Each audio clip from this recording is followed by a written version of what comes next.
The following is for information purposes only and should not be considered investment advice. All opinions and views expressed by the contributors to this podcast are in a personal capacity only. They do not represent the views of Progressive Equity Research or any other organisation mentioned in this podcast.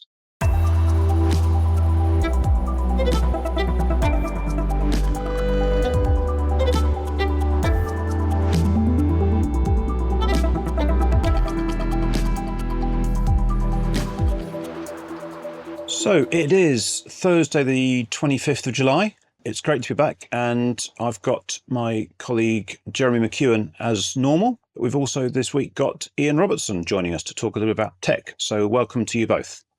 Hi. Hi there. Great to have you on the call. So let's kick off, as usual, with Jeremy. Biden is stepping aside in terms of the presidential nominee status. How's the market taken that, and what do you think is going on more broadly? Well, it put a pause on the Trump trade, which was in full swing. So in US politics, the Democrats are taking the fight to Trump this week with their new, younger and more energetic candidate. The dollar has risen slightly, and this has been accompanied by falls in industrial commodities, energy prices, and precious metals prices. And I think the weakness we're seeing in energy prices, in particularly oil and in the copper price, continues to sort of revoke fears that perhaps this economic slowdown that we're seeing globally, but particularly in the US now, could become something worse. So this week, US bond yields have been pretty volatile, but the long end rose over the week. But the big feature of the week has been the continuation of this sharp rotation away from the Mag 7, the AI rotation. Yeah, definitely. The last couple of days have seen, quite significant sell-offs in some of the US big tech stocks, in particular NVIDIA. And it's great to have Ian here to talk through his views on that. He published a blog a few weeks back about AI, and he had some ideas on that. So over to you, Ian, in terms of what your views are and what you think that might mean. Yeah, it's been an interesting few days in terms of the news flow for AI. People have been looking at what's happened with Tesla. People have been looking at what's happening with Alphabet. And there's been a little bit of extrapolation, to say the least. Yeah. Jitters set amongst the market, reading across NVIDIA and also many other stocks that have come up with NVIDIA, both related directly and what could be described as entourage stocks that have followed up with the AI story. In terms of what does this mean for the 7 big stocks? Well, Tesla, really, no one was seeing that as the big AI story. We shouldn't really read too much into it. Alphabet is a little bit more significant, and it comes to this issue of how much are you spending on CapEx? Because that CapEx is what is going to be supporting the NVIDIA share price. And this sort of brings me back to what I was saying a few weeks back. Is this like Cisco? Is this like 24 years ago? Are we seeing the fact that share prices are being supported by unsustainable hope about the internet? Are we seeing unsustainable hope about AI? Well, there's a fundamental difference, really. Back then, we were all getting hyped up about what was the internet about. People were spending huge amounts of money on telecom kit, switches, computing equipment. But who was spending that money? The people spending that money were what could be described as lightweight or heavily indebted ventures. They were being supported by financial markets, deal-driven, the hope. Share prices. So they didn't really have proper business models or Exactly. End customers themselves. But at the moment, your contention is that there are real customers for AI once it starts to deliver value. Well, we have real customers for AI kit. Whether we have customers for AI services is another matter. Fair point. And I think one of the things that's come through in just already in the results is the comments, if you don't spend on AI now, you're stuffed. Right. But we have to be realistic that when we look at the likes of Meta, Alphabet, Microsoft, Amazon, they have huge piles of cash. They have huge cash flow. They can do incremental spend. They can add another 5 billion on of CapEx every year. But how long can they actually do that for? People are going to be demanding returns for that. But I do raise the issue of who's going to be demanding it. The management at Meta and Apple, Amazon, they're not so much a law unto themselves, but they're not totally answerable to investors. When we go back 24 years ago, there was a certain greater impact, shall we say, from the share price to the CapEx spend. And it'll be interesting to see how that plays out over the next few quarters. And it's interesting to see the difference that there's been, because going back to April reporting season, you had Microsoft come out and you had Alphabet come out. They were talking about increasing their CapEx spend, and that got them a big thumbs up from the market. But at that time, when Meta, Mr. Zuckerberg, came out and said, I'm going to increase my spend, the market said, we don't like what you spend money on all the time. Hold your horses. So it's going to be interesting to see how the winners and the losers come through in this and whether or not these can be sustained. But I don't think we're having an issue where everyone's going to stand back and say, we're not spending on NVIDIA anymore. Right. So it's going to be sort of the style of spend, the amount that these large customers are spending, and there's the interplay between the management teams of those customers and their own investors in terms of how much they're being trusted to spend that money wisely. Yes. And we have a communication issue as to when does the market or whoever's driving these share prices think that this is actually going to get delivered, because you can't deliver AI products over a quarter, over 2 quarters, 3 quarters, 4 quarters. It takes time to build data centers. It takes time to make the chips. Yeah. I think you're absolutely right. The message from Musk and from Pichai at Alphabet this week was be patient. And the investors in the Mag 7 are basically saying, but for how long? Yeah. What is the actual commercial use case for whatever it is that Alphabet and Tesla are utilizing these NVIDIA GPUs for? And if you're a fund manager, you sit there and say, well, if you're not going to give me any news flow, what am I doing here? I'm going to go look for some news flow. The analogy is more recent maybe than 2000, when Facebook became Meta and it was all about investing in the metaverse. Yes, Zuckerberg exactly. crashed his share price. He worked it out and hacked it back. Yeah. I agree with you that we're probably not in that scenario now. We've probably overreacted. I mean, these tech stocks on NASDAQ in the last 48 hours have lost about $1 trillion worth of value. That does seem slightly excessive, but it does flag the valuation that these companies have got to. Yes, but some of them are going to get it wrong. Yes, exactly. At the end of the day, they're not all going to get it right, are they? Because they're using the technology in slightly different ways. And they're giving indications to the world about how they're going to apply the technology in different ways. But to extend your Cisco analogy from 24 years ago, they might all get it wrong. Because back then, when Cisco was the world's largest company, no one had really heard of Facebook or, well, we knew Google, but it wasn't a listed company. Amazon was about to go bust. Yes. So, Web 2.0 that benefited from what Cisco and the telcos did, they came sort of 5-10 years later. Yes. Yeah, that's right. So it's all in the timing.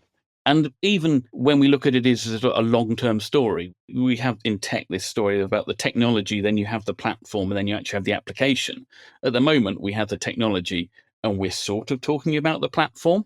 Have we really got it? Have we got hundreds and thousands of people using this stuff? No, we haven't really. We've got people playing with it. Have we got the application? No, we haven't seen the application. And we've heard this week from Tesla and from Alphabet, which hasn't been particularly well received and has fed through quite negatively to NVIDIA. What about the others? When are they reporting, and what should we expect to hear from them, do you think? We'll start the week on Tuesday with Microsoft. Okay.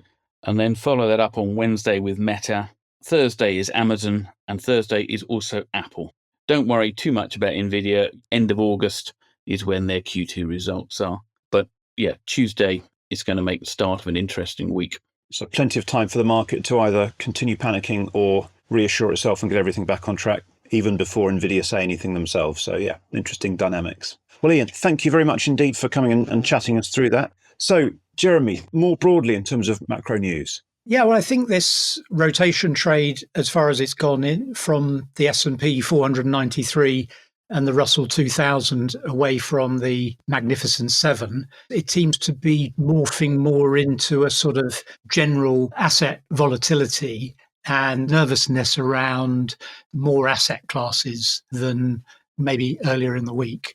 Right. But in other news, the yen has rallied further ahead of the Bank of Japan rate decision next week. And today we've had US GDP data, which showed that the US economy grew by 2.8% in the second quarter, and the jobless claims for June were slightly lower than expected. So that's quite positive news. But in terms of durable goods orders for June, they were down substantially, down 6.6%. So there's a real mixed signal, I think, coming out of the US. We've had quite a few large cap warnings and guidance coming down.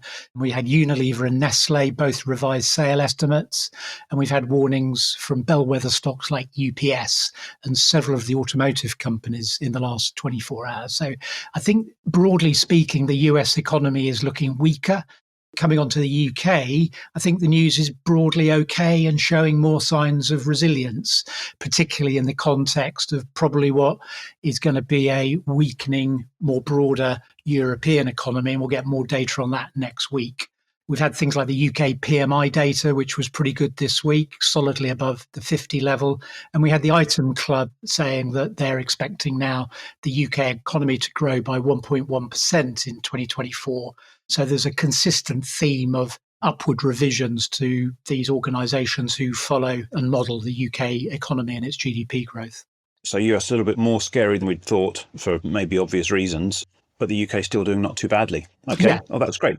And that's a good time to switch and have a quick think about the UK.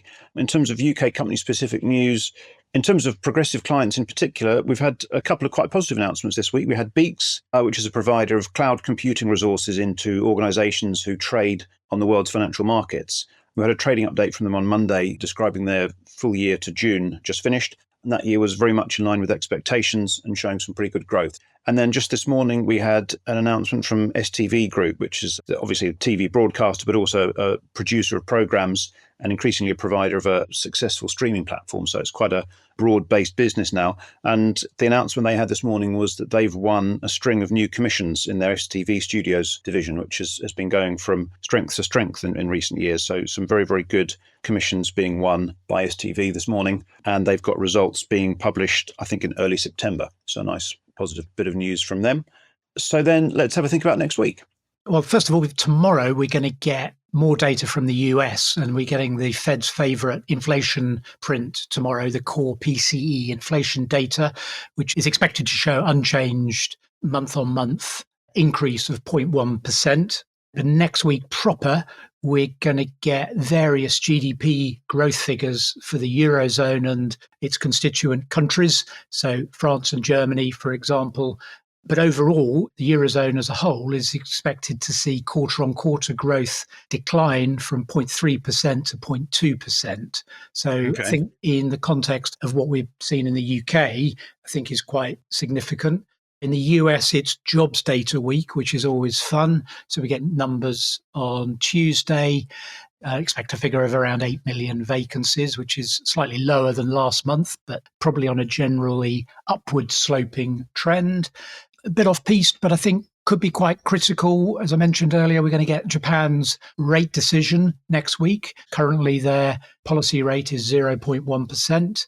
We're also next week going to get Eurozone's inflation data for July, which will show it to be pretty steady at 2.5% year on year and 0.2% month on month.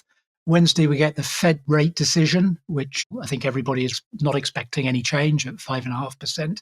But the following day on Thursday, we get the UK Bank of England rate decision, and that is a bone of some contention. So I would say it's sort of a 50-50 chance here, maybe slightly more in favour of the rate cut that a lot of people have been waiting for. So look out for a 25 basis point cut on Thursday.